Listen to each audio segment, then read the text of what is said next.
Terima kasih rekan-rekan media yang masih terus setia menunggu kami pemeriksaan.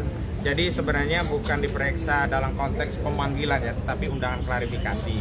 Tadi para klien kami yang diundang klarifikasi sudah memasuki ruang pemeriksaan dan memang kita mengambil sikap keberatan untuk diperiksa dan surat sudah kita serahkan.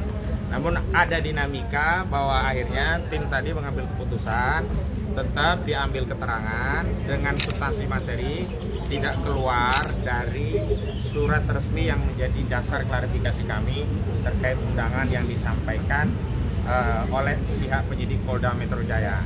Jadi hari ini terhitung bahwa seluruh klien kami menghadiri ya. Jadi jangan ada juduh tidak hadir, mangkir, apalagi ini ya, buzzer-buzzer terutama gitu. Yang kedua, ya apa? Termul. Apa termul? Oh, ternak Mulyono. Yang kedua, dari tim hukum kami sudah menyampaikan bahwa apa yang dilakukan oleh pelapor itu justru memecah belah. Kenapa? Karena para pelapor itu tidak ada legal standingnya dan tidak ada kepentingannya. Karena persoalan ini hanya sengketa hukum antara klien kami dengan Saudara Joko Widodo dan sudah dikanalisasi melalui laporan Saudara Joko Widodo dan sudah masuk kategori leg spesialis. Karena ini leg spesialis tentu leg spesialis derajat leg generalis. Artinya ketentuan undang-undang atau hukum khususnya ini delik aduan terkait pencemaran dan juga terkait fitnah mengesampingkan pasal-pasal umum, entah itu pasal 160, 28 ayat 2, 28 ayat 3 dan pasal-pasal lain yang tidak relevan dan tidak ada kaitannya dengan aktivitas penelitian dari yang dilakukan oleh klien kami. Dan kami perlu sampaikan bukan hanya para peneliti ya, Pak Roy Suryo dan Pak Rismon Nasiolan, tapi juga tadi ada sejumlah pihak lain yang diundang untuk klarifikasi yang kami dampingi, misalnya Pak Egy Sujana, juga ada Bu Kurniati Rioni dan Bang Rizal Fadilah, termasuk satu lagi Bang Ustam Effendi. Jadi semua dalam pendampingan kami, dan yang paling penting untuk diketahui bahwa kami tadi juga sudah menyampaikan dan nanti akan ada penyampaian secara rinci dari para terperiksa ya, para terundang, jangan terperiksa lah, nanti dianggap sudah BAP lagi ya, para terundang yang memberikan klarifikasi. Yang paling penting bahwa kami saat ini sedang fokus untuk mempersiapkan diri dalam rangka gelar perkara khusus yang akan dilaksanakan pada hari Rabu di Biro Wasidik Mabes Polri, dan sekaligus kami mengundang media untuk besok hadir karena kami juga akan kompres dan menghadirkan sejumlah ahli yang sudah ada di sini juga akan kami hadirkan, dan kami juga mengundang Dr. Muhammad Taufik dari Solo untuk bisa hadir. Nah, itu pengantar dari kami, dan untuk lebih rinci saya minta dari Pak Roy Suryo untuk menjelaskan tadi bagaimana prosesnya dan apa keterangan yang disampaikan sehingga sampai baru sekarang keluar. Silakan Pak Roy. Baik. Assalamualaikum warahmatullahi wabarakatuh. Salam warahmatullahi wabarakatuh. Ya, pertama-tama terima kasih, kami haturkan terima kasih yang sebesar-besarnya kepada para penyidik di Polda Metro Jaya, khususnya di Dineskrimum, dan juga kepada Kapolda atas pemeriksaan yang sangat-sangat profesional dan sangat komprehensif. Jadi artinya kami ini menghormati ya tugas masing-masing. Jadi artinya kami tetap datang sesuai dengan undangan, dan ini adalah undangan yang kedua.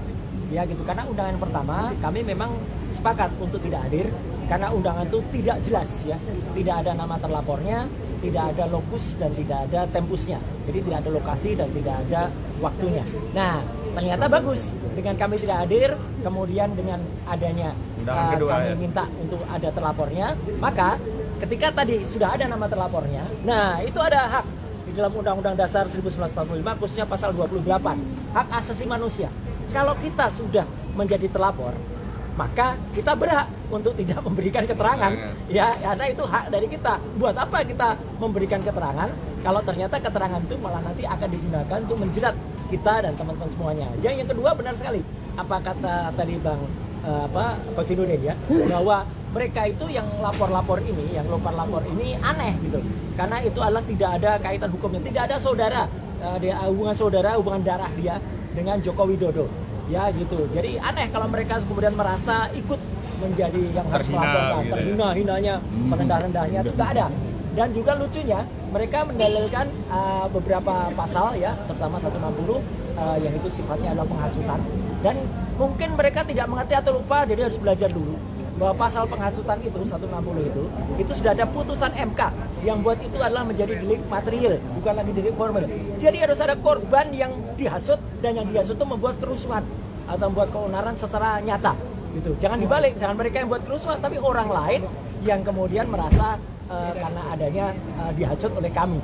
Jadi kan aneh sekali kalau kemudian itu didalilkan. Kemudian pasal 28 ayat 2 yang kebetulan saat ini juga nyatakan kebetulan saya ikut mengawal undang-undang itu dan merancang undang-undang itu dari awal. Undang-undang ITE nomor 11 2008 direvisi menjadi undang-undang nomor 19 tahun 2016, direvisi lagi menjadi undang-undang 1 tahun 2024. Itu ketika saya berada di DPR Komisi 1, kami ikut mengawal. Jadi salah penerapan pasal itu 28 ayat 2 itu yang itu mentautkan antara SARA. Mana akibat SARA? Suku, agama, ras dan antar golongan yang kami buat. Kemudian tentang kebohongan yang kemudian menimbulkan keonaran di ayat 3-nya juga nggak ada juga. Jadi karena itu tidak ada semua, maka kami tadi sepakat ya, kami hanya diperiksa tentang ditanya di awal depan nama dan kemudian bagaimana kondisi kesehatan. Tapi seterusnya ya karena nggak ada hubungannya, ya makanya ya udah lanjut saja. Jadi makanya dengan cepat, meskipun saya nggak tahu masing-masing mungkin agak berbeda. Saya ada 85 pertanyaan dengan 55 halaman, maka bisa diselesaikan dengan sangat cepat ya. Gitu. Jadi jangan kecewa ya untuk para pelapor yang sudah berharap itu akan, karena itu pun nanti akan menjadi catatan bagi kepolisian kenapa mereka memproses sesuatu yang tidak jelas ya, karena tidak jelas. Dan yang paling penting kami tadi juga menyampaikan surat dari tim kuasa hukum kami bahwa ini tidak ada legal standingnya. Jadi mereka 5 pihak itu tidak ada legal standingnya, apalagi mereka mengatasnamakan, ada yang mengatasnamakan pengacara ya gitu. Itu kan aneh gitu, pengacara kok malah lapor gitu. Jadi itu sama sekali di luar nurul ya gitu. Jadi nalar ya. Jadi kami sekali lagi terima kasih kepada media, terima kasih kepada Polda Metro Jaya yang sudah sangat-sangat profesional dengan sangat bagus memproses ini.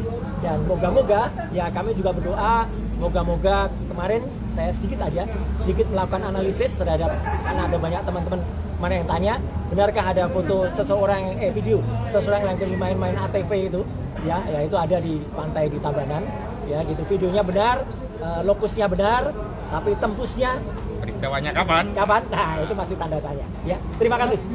Materi puluhan pertanyaan tadi yang ditanyakan apa aja nih? Apakah alasan? Ya, nanti Mas ya. Ya, nanti dulu. Biar masing-masing dulu. Selanjutnya bukunya.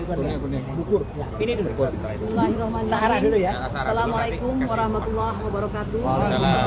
Saya ingin menyampaikan bahwa saya sudah melaksanakan tugas saya sebagai seorang warga negara yang baik dan taat hukum, bahwa kami diberikan undangan klarifikasi dan kami datang. Nah, oleh karena itu tadinya saya masuk ke Kamnet 4 itu ya, unit 4 itu adalah untuk menyerahkan sebuah surat di mana kami ingin mengatakan kepada penyelidik bahwa kami berkeberatan untuk menjawab pertanyaan, tentu dengan beberapa hal, bahwa kami merasa tidak mengenal orang-orang yang melaporkan tersebut, bahwa orang-orang yang melaporkan tersebut tidak punya legal standing. Setelah itu juga apa yang dilaporkan itu tidak lagi menjadi suatu hal yang relevan karena perkara Pak Jokowi ini sudah menjadi lex spesialis tadi, yaitu pasal 310 dan 311 ya. Nah, kemudian yang ketiga tentu saja kami berkeberatan karena memang tidak ada keuntungan dan ininya ya, apa manfaatnya bagi kami untuk menjawab orang-orang tersebut begitu. Di samping yang keempat, kami sedang fokus untuk menyiapkan gelar perkara khusus yang insya Allah akan merubah sejarah daripada perkara tersebut ya. Nah, justru seharusnya pihak aparat harus ya merasakan ada suatu gelombang baru di sini. Kalau tadinya itu dilakukan penghentian secara tiba-tiba saja dan kami tidak diberikan alasan mengapa dihentikan ya, hanya dengan mengatakan bahwa ini adalah ijazahnya identik, kemudian tidak ditemukan peristiwa pidana, maka kali ini ada banyak sekali perubahan berupa bukti-bukti